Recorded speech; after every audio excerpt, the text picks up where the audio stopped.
Nah, itu memang kita harus cegah itu kalau pakai bambu supaya ikan ini turun-temurun kita masih bisa dapat lah.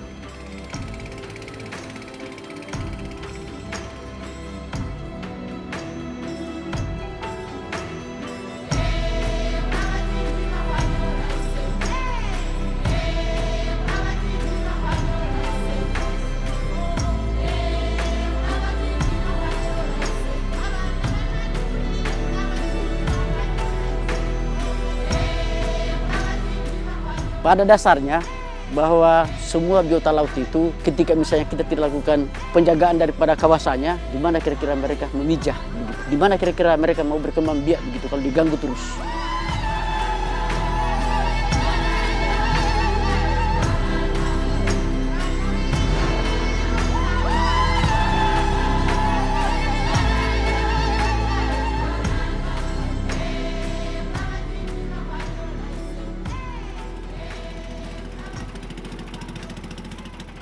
Menurut saya yang paling menarik ini khususnya untuk Wakatobi ini tentang wisata lautnya ini, karena bisa dikata terumbu karang di sini ini masih oke lah ceritanya begitu.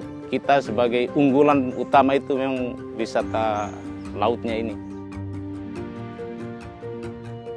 Kami berharap bahwa orang itu datanglah berkunjung ke sini. Kami Bina Ungku ini juga bisa dikenal oleh orang. Karena sesungguhnya di sini tempat-tempatnya juga tidak kalah dengan daerah-daerah lain. Ya, mempunyai sejarah tersendiri. Orang tua kami dahulu, mereka lindungi tanaman ini atau pohon ini bersama masyarakat. Mangrove ini bukan baru tumbuh hari ini, tapi dari dahulu kala. Kami sebut dengan nama daerah lindung.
Saya akrab dipanggil Pak Sari.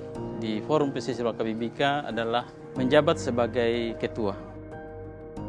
FPW itu adalah singkatan dari Forum Pesisir Wakabibika, sebuah perkumpulan beberapa masyarakat. Ada keterwakilan dari unsur pemuda, unsur Karang Taruna, unsur BPD, unsur pemerintah, unsur tokoh masyarakat, Pokdarwis, bahkan dimungkinkan ke depannya akan berkembang lagi.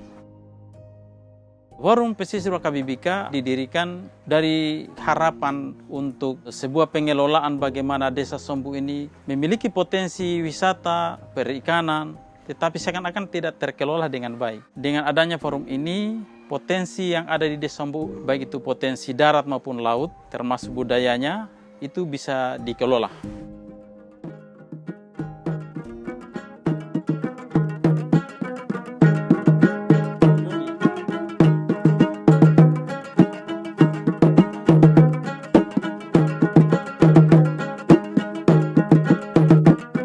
Jadi tujuan FPW itu adalah melakukan perlindungan dan pengelolaan serta pemanfaatan pesisir Wakabibika demi kesejahteraan masyarakat Sombu.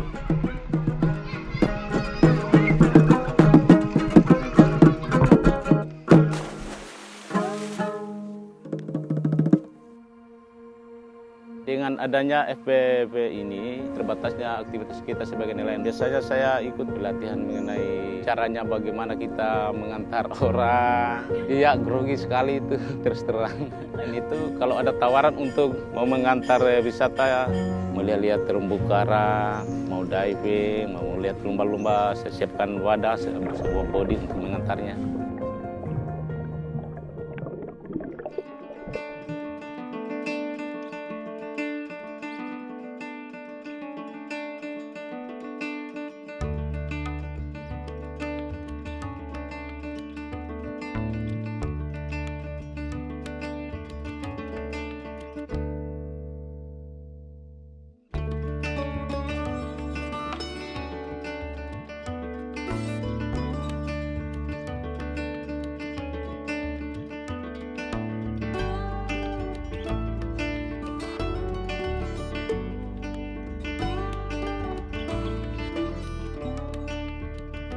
Nama saya Hasmin, saya Ketua Kelompok Panglima, saya berasal dari Desa Pajam.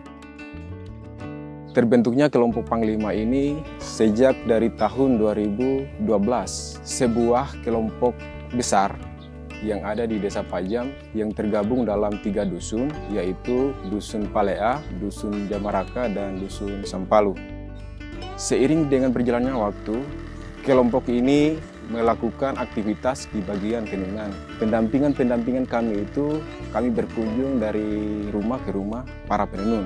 Jadi kelompok Panglima ini mulai mengunjungi para tenun dengan harapan bahwa memupuk semangat gotong royong daripada kaum ibu-ibu yang ada di Desa Pajam. Selain itu juga tujuan daripada pembentukan kelompok Panglima ini adalah meningkatkan kreativitas ibu-ibu rumah tangga dalam bidang adat dan budaya. Selain itu juga tujuan daripada kelompok Panglima ini adalah pererat tali silaturahmi antara kelompok supaya dapat melestarikan sarung tenun adat yang ada di Desa Pajam yang kini hampir punah begitu.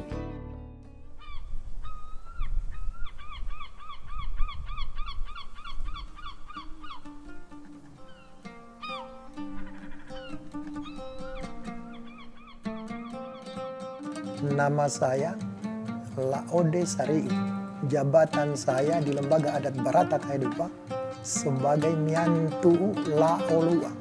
Kemudian sejarahnya itu Benteng Palea itu awalnya dibangun sekitar tahun 1260 Masehi.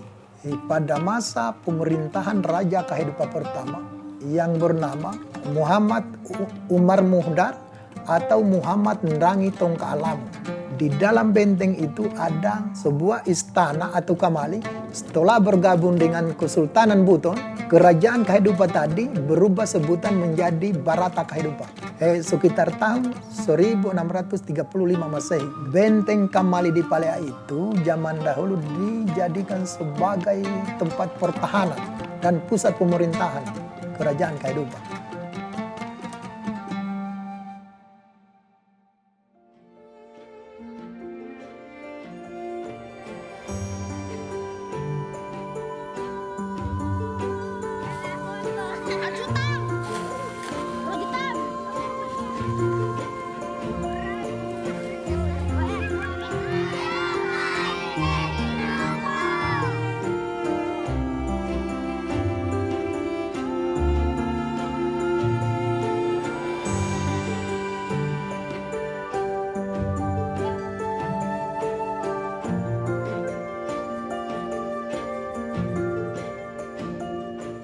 Nama saya Amursan, saya di Forum Pulau atau FONEP dipercayakan sebagai ketua dari tahun 2008 sampai hari ini. Kegiatan-kegiatan yang kami sudah lakukan adalah kami membangun penyadaran di masyarakat nelayan terkait dengan pengelolaan sumber daya alamnya. Kami melihat Binongko sendiri ini kan bicara pengaturan pengelolaan sumber daya alam itu masih amburadul begitu. Sehingga kami berinisiatif. Kami menyatukan kekuatan dari desa ke desa sampai lahirlah sebuah komunitas yang kami namai dengan Forum Nelayan Binongko, singkat FONEP. Forum Nelayan Binongko ini kan siapapun boleh bergabung, baik dari nelayan itu sendiri maupun dari di luar nelayan ya. Karena kami tidak hanya butuh teman-teman khusus kami nelayan, tetapi juga butuh teman-teman lain yang bisa memberikan kami pendapat yang lebih bagus begitu. Karena harapan kami, pengolahan yang kami lakukan ini bisa berkelanjutan sampai ke anak cucu kami begitu. Sehingga apa yang kami rasakan hari ini juga bisa dirasakan oleh anak cucu kami ke depan. Kita hari ini masih bernapas segar karena masih ada hutan. Tapi kalau misalnya sudah tidak ada hutan, tidak tahu apa yang terjadi di dalam pernapasan semua para umat.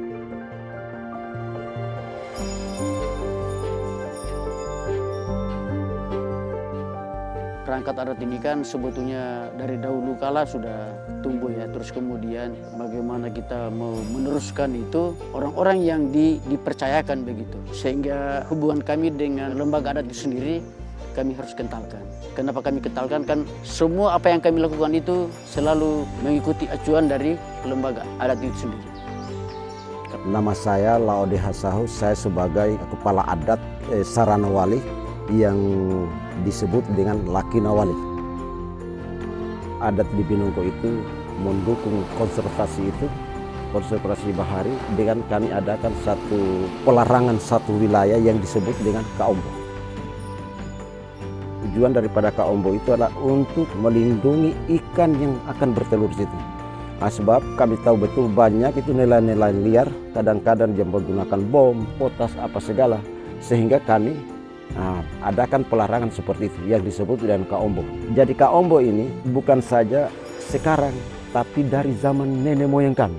Jadi itulah salah satu adat tradisi di Wali itu. Nah, jadi di dalam itu istilah Kaombo tadi, itu kami putuskan musyawarahnya di Baruga. Baruga itu adalah tempat pertemuan adat. Nah, jadi yang menjaga Kaombo itu bukan termasuk artinya dari struktur organisasi adat saja, tapi seluruh masyarakat yang ada di sana. Nah, karena salah satunya biota yang ada di situ, kalau tidak salah itu 600 meter kali 200 meter lebih. Nah, jadi orang tidak bisa beraktivitas di daerah ini, di lokasi ini.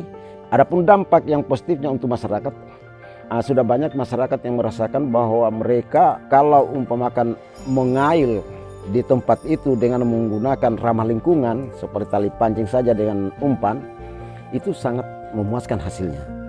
Sehingga kami putuskan untuk tutup mati, tapi itu atas musyawarah semua, musyawarah dari masyarakat itu. Sehingga apa yang kami buat itu pemerintah dukung juga.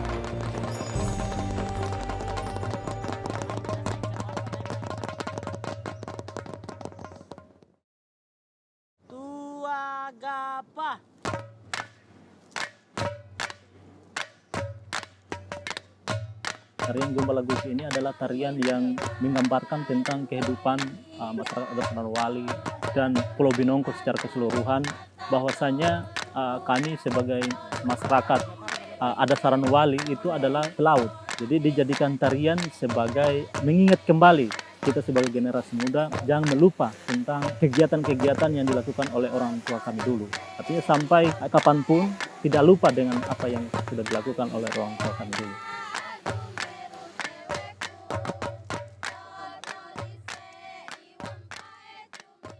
Sebenarnya banyak versi diambil juga dari ceritanya Patimura. Menurut sejarah juga orang-orang tua terdahulu waktu zaman Belanda. Jadi ini salah satu senjata untuk bagaimana cara untuk melumpuhkan lawan. Jadi masyarakat orang-orang tua dulu mereka membuat parang.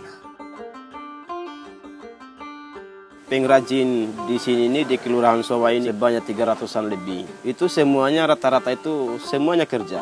Semuanya dapat pesanan. Dulu itu masih semuanya tradisional. Digosok pakai tangan, bukan pakai gurinda. Kalau pengrajin di Binongko ini untuk masalah kualitas ketajamannya itu memang terjaga sampai sekarang. Kalau dulu sih kemungkinan ada. Namanya senjata itu pasti segala sesuatunya dilandasi dengan ritual. Bedanya dengan sekarang itu sudah tidak ada yang seperti itu. Kita tidak serta-merta bahwa kita ingin coba-coba membuat, tapi kalau kita tidak dengan niat, nawa itu kita tidak bisa juga. Kecuali kita niat, nawa itu dengan baik, maka segala sesuatunya itu akan dipermudahkan. Baik itu dari luar ataupun dari dalam. Yang membedakan Sombu dengan daerah lain, pertama adalah keindahan bawah laut. Di Sombu ada titik atau spot selam itu, dia berjejer, jaraknya itu tidak jauh. Bahkan di 1 kilo itu ada 6 titik. Nah, di mana kita turun di titik-titik itu, kita akan menjumpai taman laut. Di situ benar-benar indah. Kemudian, di Sombu, alhamdulillah ada 3 objek wisata yang memang sudah tren, sudah dikenal umum. Sombu Dai, Pantai Wambuliga, dan Nuwa Indah. Kami juga sudah akan mengembangkan nanti wisata pegunungan. Di sana masih ada Gua Lianuba, kemudian ada Puncak Sombu. Ada lagi di sana mata air Payau, ada 2 di sana, Wapiapia Mamuda dan Wapiapia Muhali. Termasuk di sini nih ada yang namanya Ketumpo Sahu di sana itu juga akan dikembangkan sebagai artefak budaya. Kalau kita melihat pengelolaan misalnya di Forum Pesisir KBBK, karena kita sudah punya program jangka pendek dan jangka menengah, jangka panjang. Yang kita jalankan sekarang ini adalah program jangka pendek. Jadi setiap tahun kita review kembali, kita evaluasi, dan kita kembangkan lagi. Selama ini baik pelatihan peningkatan kapasitas sebagai pengelola atau manajerial sebuah organisasi maupun peningkatan kapasitas untuk mengelola program wisata. Itu sudah dilakukan. Ada beberapa cara yang kita sudah lakukan, termasuk pelatihan untuk monitoring hiu. Dimaksudkan agar data-data tentang keberadaan hiu itu betul-betul valid, sehingga saat kita membuat promosi bahwa keberadaan hiu di SAR Point itu, keberadaannya bisa kita taksir bahwa ada setiap saat. Walaupun kemungkinan kita pergi itu tidak kita temukan.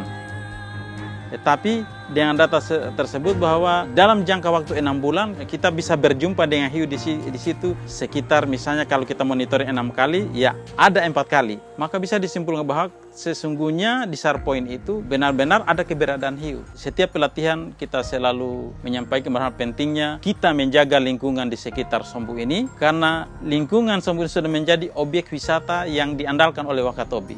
Mudah-mudahan masyarakat punya kesadaran bahwa mereka ini ternyata pencinta lingkungan.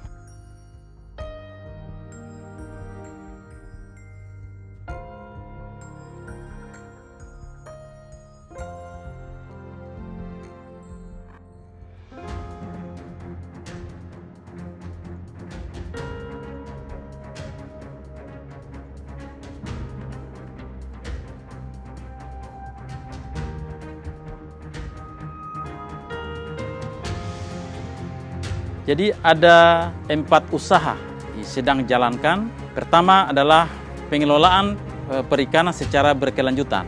Tentunya karena di dalam keanggotaan FPB itu ada perwakilan dari nelayan, maka nelayan di sini didorong untuk mengelola perikanan secara arif dan bijaksana, secara ramah lingkungan, yang mana nanti kalau hasil tangkapan mereka itu bisa dikelola dengan baik. Kemudian kedua, pengelolaan ekoturisme berbasis lingkungan. Di samping kita memanfaatkan potensi keindahan alam yang sudah ada, tentu juga kita akan merawat keindahan alam tersebut atau kita meningkatkan keindahan itu. Salah satu contohnya adalah kita melakukan rehabilitasi terumbu karang. Di sana ada penanaman karang, di situ sudah kita lakukan. Itu pun kita akan memanfaatkan menjadi salah satu objek wisata diving yang mana para tamu bisa kita ajak untuk melakukan aksi konservasi di situ. Ketiga, melakukan pengawasan pesisir Wakabibika secara arif dan bijaksana. Kita selalu menjaga kawasan ini dari tangan-tangan manusia yang tidak bertanggung jawab. Misalnya saja ada yang melakukan pemboman, itu kita akan melaporkannya atau kita cegah sebelum terjadi. Tidak bisa kita biarkan perlakuan-perlakuan di sekitar pesisir ini, kegiatannya akan mengancam terumbu karang atau mengancam ekosistem ikan.